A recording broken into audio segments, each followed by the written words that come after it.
саждаға барганда дуа кылса болот деп уктум. Кандай дуаларды айтса болот дейт. Саждаға барганын эки түрү бар. Намаздын ичинде, намаздын сыртында.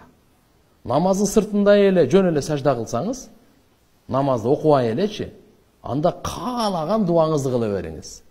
Кыргызча, орусча, англисче, өзбекче, тажикче, кытайча, казакча, кандай кылсаңыз да боло берет. Бирок намаздын ичинде боло турган болсоңуз, саждада, анда арабчадан башка болбойт. Биринчиси. Экинчиси, пайгамбарыбыз айткан дуаларды гана дуа кылыш керек. Фарыз намаздарда Субхана Роббиял А'ла болду, ушул эле дуа. Нафил намаздарда, сүннөт намаздарда, албетте саждада пайгамбарыбыздан айтылган дуаларды кылсаңыз боло берет. Роббана атинан окусаңыз деле боло берет. Бирок караңыз да, Субхана Роббиял А'ла пайгамбарыбыз саллаллаху алейхи ва саллям ушу саждада ушу дуаны кылгыла деп бизге буйрган, өзү үйрөткөн, өзү жасаган да.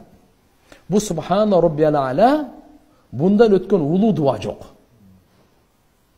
Bundan ötken ulu dua yok. Sebep degende adam balası Allah'a en yakın bolgan uçurda al sajdada bolot. Oşol жерде пайгамбарыбыз bizge talim bergen. Subhana Rabbiyal A'la dep Allah Taala'nın 3 sıfatını үйrötkөн. Subhan bardık ayıptan, kemçildikten, жетишпестиктен таза зат, ару зат деген. Rob Rububiyet жоқтан бар кылып, тарбия кылуучу, барды кажетибизди бүтүрүүчү деген. Роббиял А'ла эң улуу деген. Көрдүңүзбү? Алланы мактоо, андан суроо дегендин мааниси бар. Мурда бадышаларды мактайт эле акындар. Деп акындар адай бадышаларды мактайт. Эмне үчүн? Ол мактагандын максаты сурагандык дейт.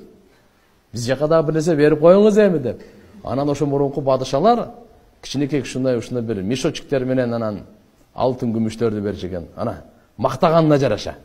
Мактаганына жараша. Абу Субхана Роббиял А'ла эң улуу сөздөр менен Алланы мактоо болуп атат. Алланы мактагандан максат сурашлык.